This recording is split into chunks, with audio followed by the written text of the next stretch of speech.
মধ্যপ্রাচ্যের রণক্ষেত্রে যখন যুদ্ধের দামামা ক্রমশ জোরালো হচ্ছে, ঠিক তখনই শান্তি স্থাপনের একটি গুরুত্বপূর্ণ কূটনৈতিক প্রচেষ্টা ব্যর্থ হলো।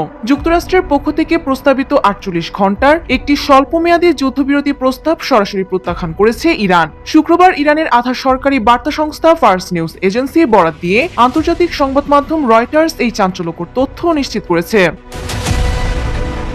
প্রতিবেদনে বলা হয়েছে, গত বুধবার একটি তৃতীয় রাষ্ট্রের মধ্যস্থতায় ওয়াশিংটন এই প্রস্তাবটি তেহরানের কাছে পাঠিয়েছিল।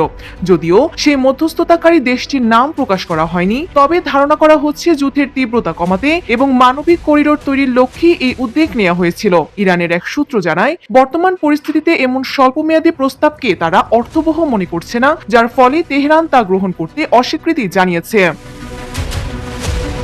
যুক্তরাষ্ট্র এবং ইসরায়েল জোটের সাথে ইরানের বর্তমান সামরিক ও রাজনৈতিক উত্তেজনা এখন তুঙ্গে। এমন সংকটময় মুহূর্তে এই প্রত্যাখ্যানকে আঞ্চলিক স্থিতিশীলতার জন্য বড় ধাক্কা হিসেবে দেখছেন বিশ্লেষকরা। তবে এই প্রস্তাবের বিষয়ে এখন পর্যন্ত হোয়াইট হাউস বা মার্কিন প্রতিরক্ষা দপ্তরের পক্ষ থেকে কোনো আনুষ্ঠানিক বিবৃতি পাওয়া যায়নি। আন্তর্জাতিক কূটনৈতিক মহল মনে করছে, তেহরানের এই অবস্থান মূলত যুক্তরাষ্ট্র ইসরায়েল জোটের উপর পাল্টা চাপ সৃষ্টির কৌশল। এখন দেখার বিষয়, এই প্রত্যাখ্যানের পর ওয়াশিংটন তাদের পরবর্তী পদক্ষেপ কি নেয় এবং মধ্যপ্রাচ্যের এই যুদ্ধ শেষ পর্যন্ত কোন দিকে মোড় নেয়।